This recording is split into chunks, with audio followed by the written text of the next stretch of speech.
YouTube, today I want to tell you about the most expensive date that I have ever been on. Our story begins a few weeks ago at my friend's wedding. Here's a photo of me dancing at the reception. I like to call this move the pogo stick, and I love the look on this woman's face. She's like, "What? That white boy can jump!" After the reception, we all went over to the Hawk and Dove, and I started dancing with this girl. But about midnight, I turned to her and I was like, "Listen, I'm having a great time with you, but tomorrow I'm going to Argentina to visit my brother, so I gotta go home and get some sleep."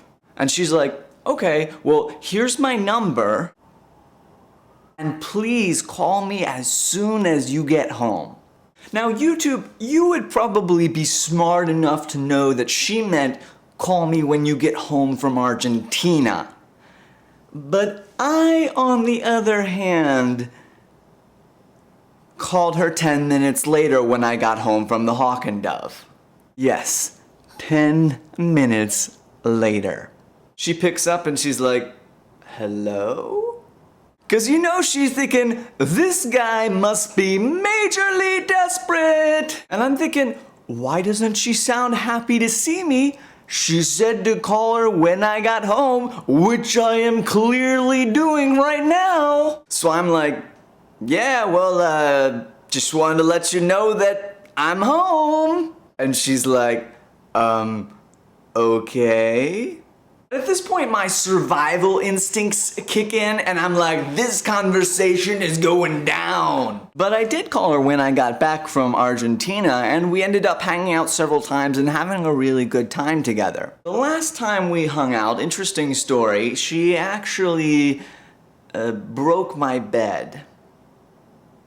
But not in the way that you're thinking, you pervs. She just sat down, I guess, in perfectly the right spot, and the oak slats underneath holding it up just snapped in two. And I felt kind of bad for her because she definitely does not have any kind of weight problem, but she probably thinks she does now. Because, I mean, think about it. If you sit down on a table and it breaks, well, that kind of makes sense because a table is built to hold up food. Or if you sit down on a nightstand and it breaks, again, that makes sense because a nightstand is built to hold up alarm clocks. But a bed is built to hold up people.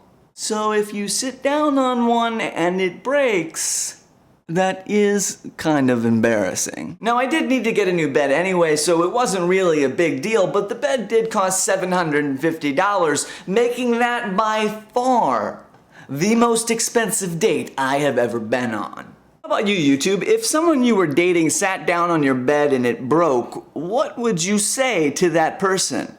I look forward to reading your comments below. Also, a special shout out today to a viewer named Alexis Kelsch, who convinced the Residence Life Activities Board at her school, the University of North Dakota, to book me to speak, which I did this past Tuesday night. I'll be sending Alexis a t-shirt and a book and a big thank you. So until next week, give me a thumbs up, please, if you are so inclined, and we should hang out sometime.